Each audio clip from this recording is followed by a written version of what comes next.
ध्यान की सारी प्रक्रियाएं आपको वर्तमान में लाने के लिए बनी होती है। अक्सर लोग ध्यान करने से पहले ये जानना चाहते हैं कि ध्यान करने से उन्हें क्या हासिल होगा, मतलब कि ध्यान का परिणाम क्या होता है। ये गौर करने वाली बात है कि ये सवाल जो उसके मन में उठ रहा है, ये भविष्य की चिंता का ही रूप है, क्योंकि ध्यान तो अभी करना होता है, लेकिन उसका परिणाम हमेशा भविष्य में मिलता है। और इसी तरह हमारा मन कहीं ना कहीं भविष्य या अतीत के चिंताओं में घिरा रहता है, और ध्यान हमारे मन और मस्तिष्क को भविष्य और अतीत से खींचकर वर्तमान में लेकर आता है। और जब हमारा मन एक बार वर्तमान का मजा चख लेता है तो उसे वास्तविक आनंद का अनुभव होता है।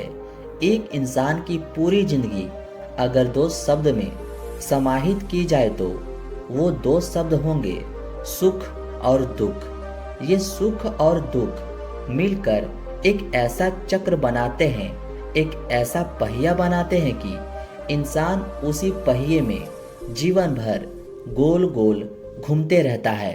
और उस गोले में चलते चलते कभी वो दुख को पार करके सुख में पहुंच जाता है, लेकिन उसको उस वक्त ये नहीं पता होता है कि ये सुख का गोला भी घूमकर फिर दुख में लेकर आएगा। और इसी चक्कर में फंसकर इंसान का पूरा जीवन निकल जाता है। लेकिन अगर आप एक बार इस चक्कर को समझ लेते हैं कि सुख और दुख दोनों एक ही गोले के एक सिरे हैं, चाहे हम सुख से शुरुआत करें या दुख से, आखिरकार हम दूसरे कोने पे ही पहुंचेंगे।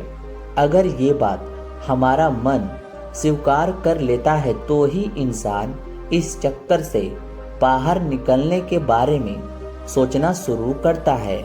और इससे बाहर निकलने का एकमात्र तरीका है ध्यान, क्योंकि सुख और दुख हमेशा अतीत और भविष्य से जुड़े होते हैं, और ध्यान हमेशा वर्तमान के आनंद को अनुभव करता है। आज की जो मैं कहानी सुनाने वाला हूँ वो आपको सुख और दुख के चक्कर से निकालकर वर्तमान के आनंद की झलक प्रदान करेगी। एक बार की बात है, एक नौजवान युवक बुद्ध के पास आता है और उनसे कहता है कि हे बुद्ध, क्या आप मेरे सवाल का जवाब देंगे? बुद्ध ने मुस्कुराते हुए कहा कि पूछो, क्या पूछना है? इसके बाद वो युवक ने कहा कि हे बुद्ध, मेरी उम्र बहुत ज़्यादा नहीं है, फिर भी मैं परेशान रहता हूँ, बहुत दुखी रहता हूँ। मैं आपसे ये जानना चाहता हूँ कि मेरे जीवन में अभी से ही इतने दुख हैं, तो मेरी ज़िंदगी अभी बहुत बाकी है। क्या मेरे जीवन में दुख बढ़ते ही रहेंगे?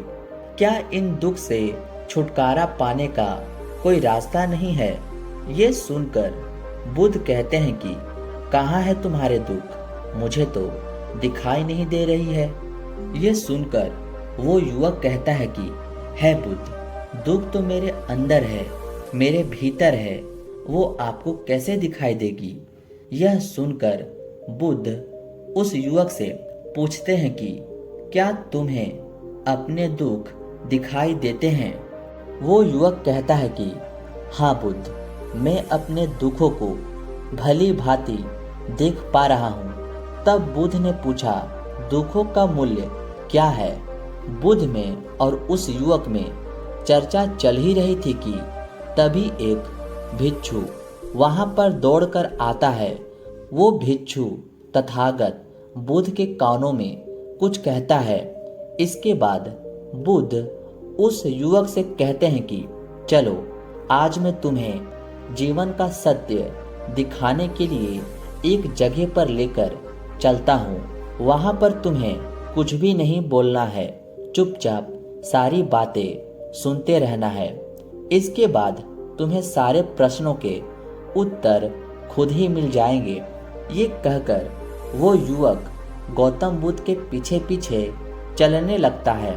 कुछ दूर चलने के बाद गौतम बुद्ध एक घर में प्रवेश करते हैं।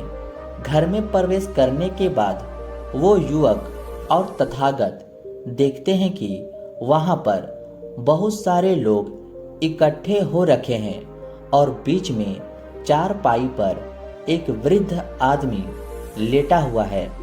बुद्ध को देखते ही सभी लोग उनके लिए राह बनाई और बुद्ध उस आदमी के पास वही उस चारपाई पर जाकर बैठ जाते हैं। वह युवक भी पास आकर वहीं बैठ जाता है। इसके बाद वो वृद्ध आदमी जो चारपाई पर लेटा हुआ था कहना शुरू करता है कि है बुद्ध, मैं नहीं जानता कि मेरे जीवन में कितने सांसें और बची है। पता नहीं किस वक्त मुझे भगवान के घर से बुलावा आ जाए। है बुद्ध, मैं मरने से पहले अपने कुछ सवालों के जवाब आपसे जानना चाहता हूँ। मुझे पता है कि उन सवालों के जवाब आप ही मुझे दे सकते हैं, इसलिए मैंने आपको यहाँ पर बुलाया है। इसके बाद उसने कहना शुरू किया कि है बुद्ध, अपने आखिरी वक्त में मुझे मेरे बचपन के दिन बहुत याद आ रहे हैं। मैं अपने बचपन के दिनों को याद करता हूँ और सोचता हूँ कि वो भी क्या दिन थे। ना कुछ पाने की फिक्र, ना कुछ खोने का गम। बचपन के उन दिनों को याद करके मेरे आँखों में आंसू आ जाते हैं। मुझे लगता है कि कितनी आज़ादी थी उस समय। मेरा मन कितना खुला हुआ था। मन में कुछ भी पाने की इच्छा नहीं थी।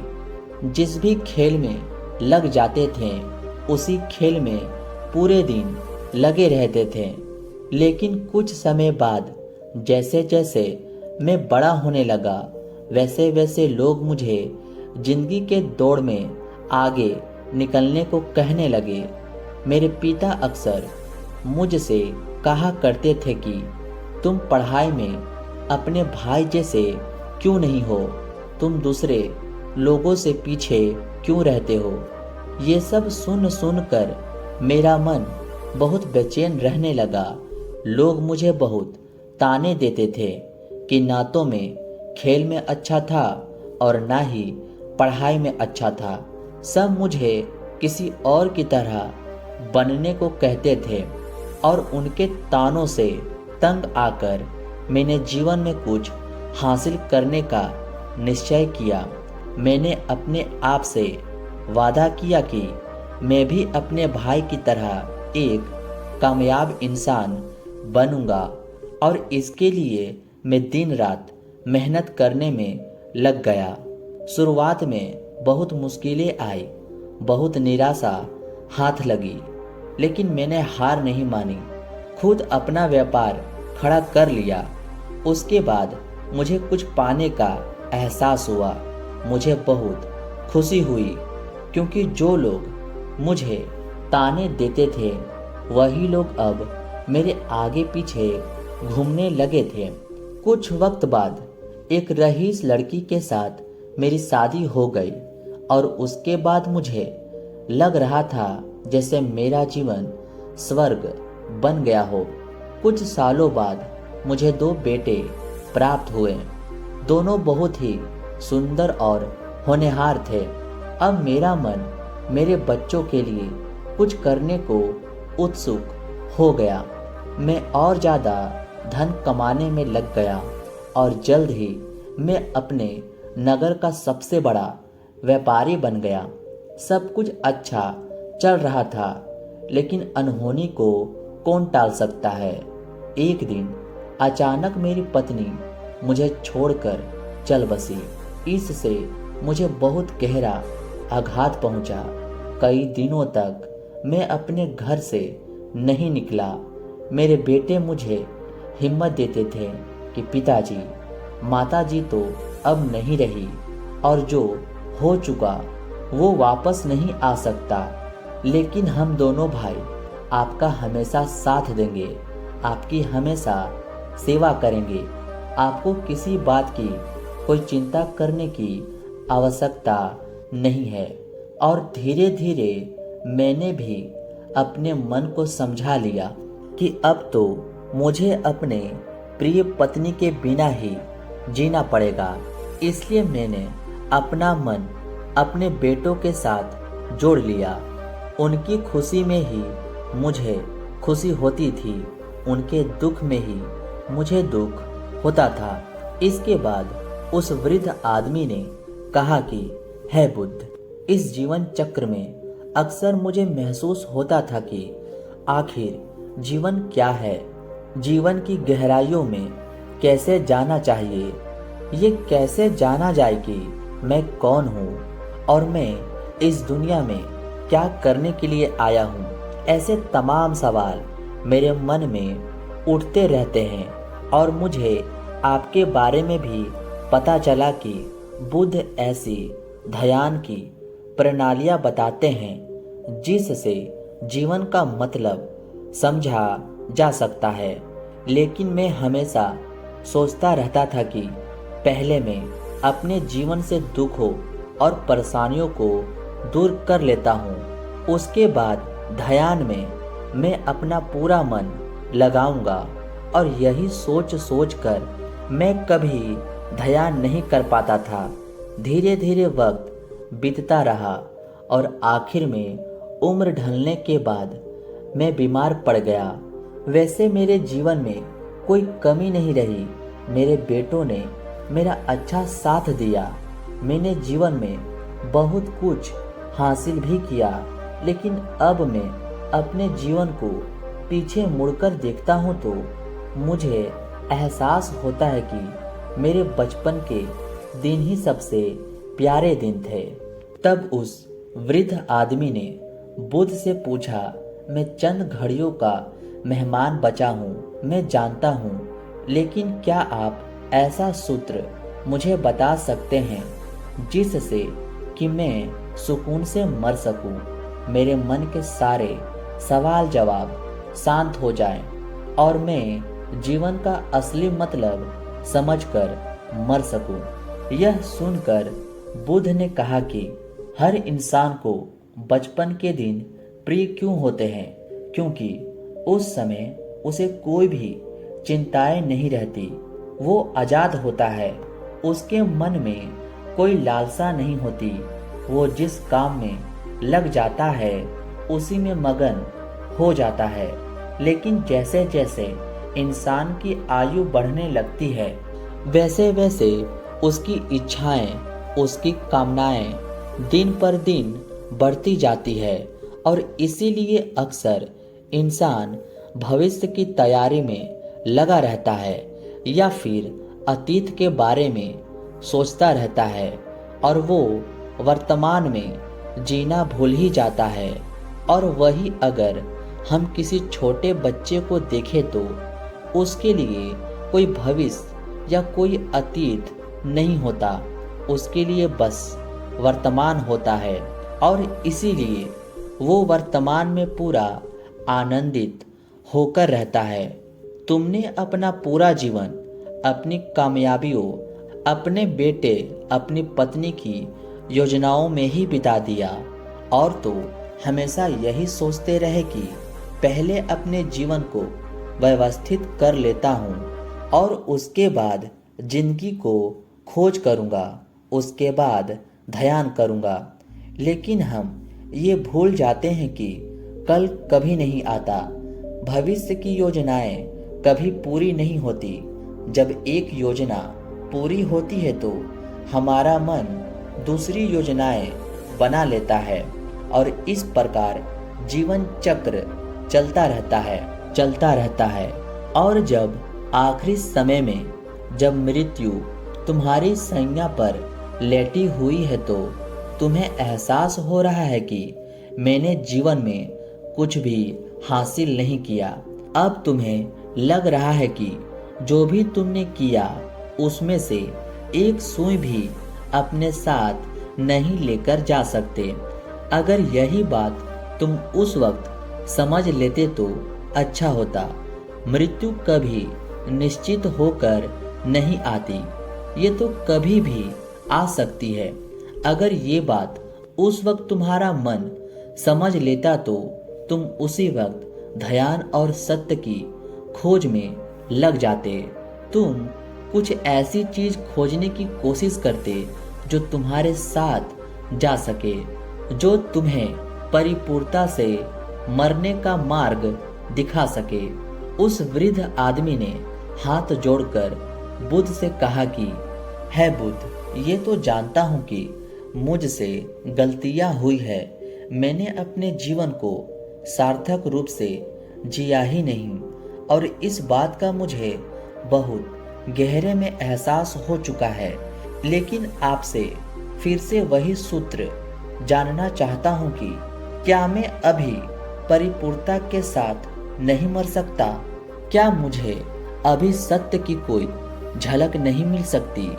ये सुनकर बुद्ध ने उस आदमी का हाथ सहलाते हुए कहा कि अब तो एक ही सूत्र समझने लायक रह जाता है, और वो सूत्र ये है कि तुमने जीवन में जो कुछ भी पाया या जो कुछ भी खोया, वो सब यहीं पर छोड़कर चले जाओ।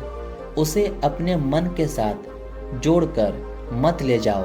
अपने मन में ये भाव पैदा करो कि तुमने अपने जीवन से बहुत कुछ सीख लिया, और वास्तविकता में तुमने अपने जीवन में बहुत प्रगति की है, क्योंकि तुमने ये जान लिया है कि जीवन में कुछ सार्थक नहीं है, और ये जानना भी बहुत बड़ी उपलब्धि होती है।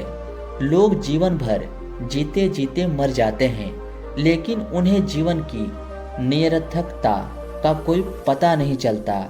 इसलिए अभी अपने मन से सारे सवाल गिरा दो और ये भाव पैदा करो कि जीवन में जो कुछ जानने जैसा था वो मैंने जान लिया है, और अब जीवन में कुछ भी जानने जैसा नहीं बचा। जब तुम इस भाव, इस बोध से भर जाओगे तो तुम बिल्कुल खाली होकर मृत्यु को प्राप्त हो जाओगे, और वास्तविकता में यही मरने की कला होती है। हमने जीवन में जो कुछ भी पाया या कुछ भी खोया वो इसी दुनिया का था, और वो यहीं पर रह जाएगा। हमारे साथ कुछ भी नहीं जाएगा। हम खाली जाएंगे, हम बिल्कुल खाली जाएंगे। और जो लोग अपने मन से बिल्कुल खाली होकर जाते हैं, वास्तव में उनके अंदर ज्ञान का दीप जल जाता है, और वो आगे चलकर दूसरे जन्मों में उस निर्वाण की स्थिति को प्राप्त कर सकते हैं। लेकिन उससे पहले तुम्हें इस जीवन की निरर्थकता को समझना होगा। यहाँ पर कुछ भी पाना या कुछ भी खोना कोई मायने नहीं रखता। इसके बाद उस वृद्ध आदमी ने कोई भी सवाल नहीं पूछा, और वो मुस्कुराते हुए मृत्यु को प्राप्त हो गया। इसके बाद बुद्ध ने उस नौजवान युवक से पूछा कि क्या तुम्हें अपने सवालों का जवाब मिले, और मिले तो तुम्हें क्या जवाब मिले, सभी को बताओ। उस युवक ने कहा कि बुद्ध, मुझे अपने सवालों के जवाब मिल गए हैं। इस वृद्ध आदमी के जीवन चक्र से मैं समझ गया हूँ कि जीवन में कुछ भी पाने जैसा नहीं होता। सुख हो या दुख हो, सब कुछ यहीं पीछे रह जाता है, और अगर हम इसी चक्कर में फंसे रह जाएंगे तो हम सत्य को कभी नहीं जान पाएंगे। इसीलिए जीवन में सुख और दुख तो चलते रहेंगे, इसके साथ साथ चलते हुए ही हमें सत्य की खोज करनी पड़ेगी। लेकिन बुद्ध, मेरे मन में अब भी एक सवाल बाकी है जिसका जवाब जानना सबके लिए बहुत जरूरी है। मेरा सवाल यह है कि मैं ध्यान की यात्रा करने के लिए बहुत प्रेरित हुआ हूँ, लेकिन मुझे कोई मार्ग नहीं पता, ध्यान कैसे किया जाता है। बुद्ध कहते हैं कि ध्यान की सभी प्रक्रियाएं तुम्हें होश में लाने के लिए ही बनी है, तुम्हें वर्तमान में लाने के लिए ही बनी है। अगर तुम किसी भी काम को पूरी उपस्थिति के साथ पूरे एकाग्र भाव से अपने आप को पूरा इकट्ठा करके कर सकते हो तो तुम ध्यान में ही हो। लेकिन हमारा ध्यान इधर उधर भटकता रहता है। अपना काम करते करते वर्तमान में रहने के लिए तुम्हें मैं एक छोटी सी विधि बताता हूँ, जिसके जरिए तुम अपना काम भी कर सकते हो और ध्यान को भी समझ सकते हो। जब भी तुम चलते फिरते हो, उठते बैठते हो, सिर्फ अपने सांसों पर ध्यान लगाना शुरू करो। सांस किस नाक से आ रही है, किस नाक से जा रही है, नाक की किस कोने से टकरा रही है, सिर्फ तुम उसके साक्षी भर हो जाओ। सिर्फ उसको देखते रहें। कुछ भी काम कर रहे हो, चल रहे हो, फिर रहे हो, खाना खा रहे हो, सिर्फ अपने सांसों पर ध्यान लगाओ। और ये करते वक्त तुम्हें महसूस होगा कि तुम्हारा दिमाग, तुम्हारे विचार तुम्हें इधर उधर ले जाते हैं, लेकिन थोड़े देर बाद तुम्हें फिर से होश आएगा कि तुम्हें अपने सांसों पर ध्यान लगाना है और तुम्हारा ध्यान फिर से सांसों पर टिक जाएगा। और धीरे धीरे जब तुम अपने विचारों को देखने लगोगे तो तुम पाओगे कि विचार विलीन होने लगे हैं।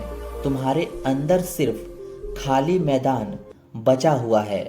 सारे सवाल जवाब विलीन हो चुके हैं। इसके बाद बुद्ध ने कहा कि सांसें जो होती है वो वर्तमान में चलती है, ना कि वो भविष्य में चलती है और ना ही अतीत में चलती है।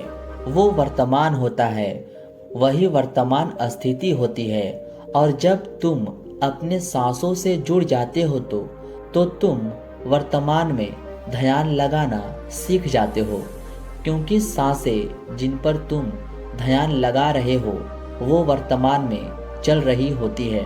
इसके बाद धीरे धीरे कदम दर कदम तुम्हें ध्यान का खुद ही एहसास होने लगेगा। फिर तुम जो भी काम करोगे उसमें तुम्हारा पूरा चित्त लगा होगा। तो शुरुआत तुम वहीं से करो जहां पर तुम हो। यहीं से अभी से अपनी सांसों को पकड़ना शुरू कर दो। तो दोस्तों, ये कहानी आपको कैसे लगी हमें कमेंट करके ज़रूर बताएं।